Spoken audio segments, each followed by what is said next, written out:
Alright, so this is an EU power generation system. The one I was talking about using a nuclear fission reactor, looping fuel rods twice with the system or whatever, and coming out with a byproduct right here, which is useless right now. It's only good for an alloy. The entire system starts over here. It's the first thing that I built up right here. This distillation tower. This is to make water into distilled water because I need it for the nuclear reactor. I need it for the rock filtrator.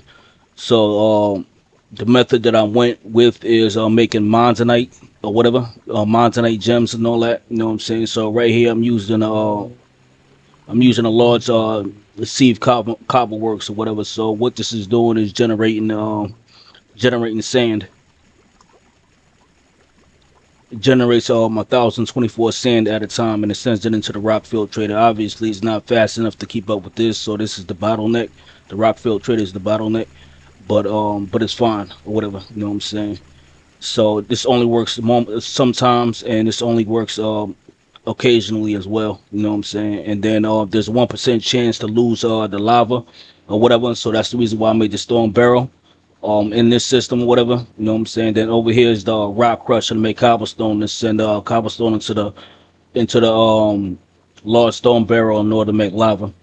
So just in case the 1% chance where it loses the lava or whatever, that I send lava into it, and then the water is coming from down here. Well, I'm using sending the water multiple ways right here. Aqueous accumulator and sending the water line out to a couple different machines or whatever. So that water line gets sent over into deceiving copper works or whatever. Then it gets sent over to here. You know what I'm saying, to be stored or whatever. You know what I'm saying. I forgot the reason why I did this or whatever, but I needed to send it into a machine or whatever. But got two different extracts. You know what I'm saying. This is universal wire, so it's able to pull fluids, liquids, gases, and energy or whatever. So this is where the monzonite is going. You know what I'm saying. I got that locked in. The gems is actually going in here, and it's pulling water from here, sending both of those into the machine.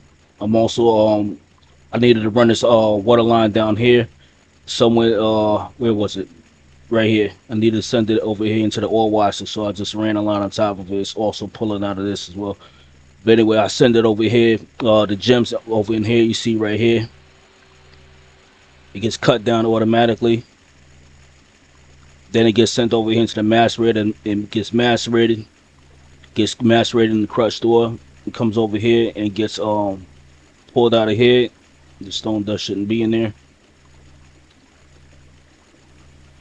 The byproducts get sent down here. You know what I'm saying? This is where the thorium is at. This is what I actually need is the thorium. Stone dust gets sent over here and stored, and crushed ore goes back into here. You know what I'm saying? It's macerated again, and all of that gets pulled out and sent over into here. Any byproducts, because usually there's byproducts or whatever, like thorium dust is a byproduct. You get a small percentage of it, and it gets outputted to here. And then anything over here, when it gets washed, you get a 33% chance to get thorium, so that gets outputted and also put into here. And all these chests are locked, so nothing could go on them except the item that's right here. You know what I'm saying? So it doesn't matter if these pipes connect. And then everything else gets sent over to here. You know what I'm saying? Once it gets purified, you know what I'm saying, it gets macerated again. And the output goes down here, and the other output is what I do with the other output. There's no other output. Let me check something real quick. Make sure I didn't miss anything. Yeah, neodymium is the only other output. You know what I'm saying? So neodymium, I had to put this in the front of the machine, but this is the extracting. Neodymium gets sent down here, and then the other output is purified piles of monzonite that gets sent down here, which I can't do anything with that right now. You know what I'm saying? And then over here, the thorium gets sent over here, gets pulled out from the back of this right here. It gets pulled out here and sent into the advanced cannon right here. And then over here, I have aluminum cells, because you need aluminum cells. You need the thorium dust. You need pinches of thorium dust, and you mix it with the cell or whatever, and that's how you get the fuel rods, right? So the thorium fuel rods get pulled out over here and gets sent into the input bus to sit right here. And then once it gets fired or whatever, you know what I'm saying?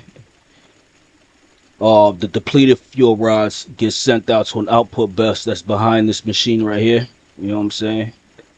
Gets put into right here while it's out of power.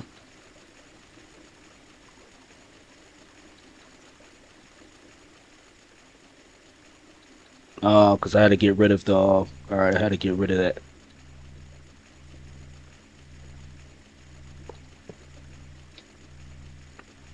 So you always miss something.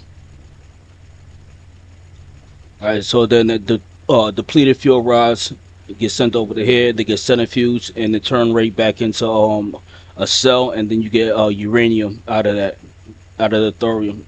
Plutonium and uranium is what you get out of it. Plutonium gets sent here, and uranium gets sent down here, and I have to connect this with the pipe.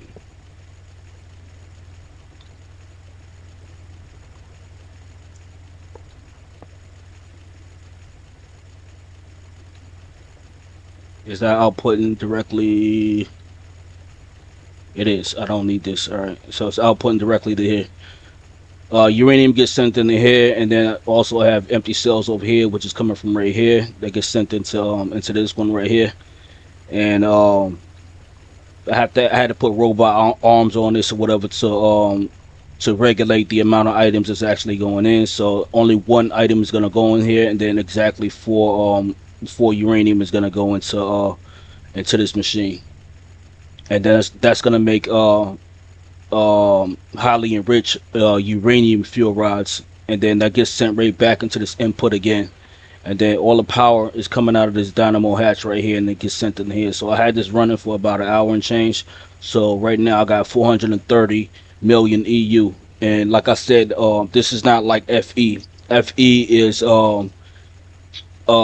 four times uh you need four times EU basically to get FE. You know what I'm saying? Just to break it down, four EU power units, energy units equals one EU energy unit. So actually, it's 430 million divided by no times four. Yeah, I was right. Times four.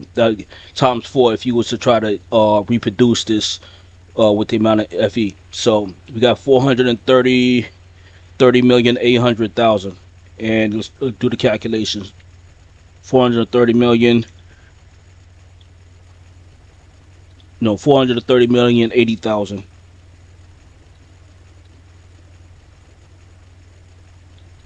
and times that by four equals 1,720,320,000 FE in order to get that. So this is basically infinite power for the most part, because this is constantly generating sand. I mean, constantly generating monzonite gems and all that. So this is basically infinite energy, and my only byproduct is plutonium 241. Well, my only product after I run the fuel rods or whatever, and then I got other what's the names. Everything else I can use, any other little projects or whatever. But this is what we're looking at. You know what I'm saying? Inside of this is Labtronic energy orbs. These aren't easy to make. These are extremely expensive, but I can make them. You know what I'm saying? I can make them because I have all of this except for the nano CPU chips. I did make like two of these before, and these aren't hard to make. You know what I'm saying? But they require a little or a couple of processing steps or whatever to make. Everything else here I already have, and that's basically it. You know what I'm saying? So you gotta build this up in the world, and well, I'm not gonna do it today, but next time I come back, whatever, I'm gonna build this up in the world, and that'll be my way to actually power the dimensional destabilizer as well as anything else. So I'm gonna put it in the chunk right in front of the dimensional destabilizer, so I can just run a wire to it, and I might have this split off and go to that block or whatever that from GT that can, it's like a long distance wire or whatever. It's like a block that transmits long distance or whatever. So I'm gonna do one of those. Um, or I might just run it into an energy converter. You know what I'm saying? And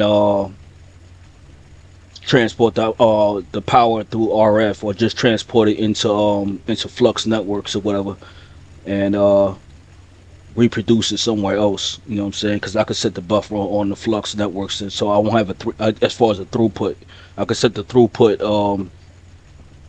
energy amount to be any amount of energy or whatever. You know what I'm saying? So I could send a million uh FE if I want. All I have to do is just do the calculations. Like I said, 4 EU equals one. I mean 4 FE equals 1 EU. So all I have to do is just do the calculations, and I'll be good.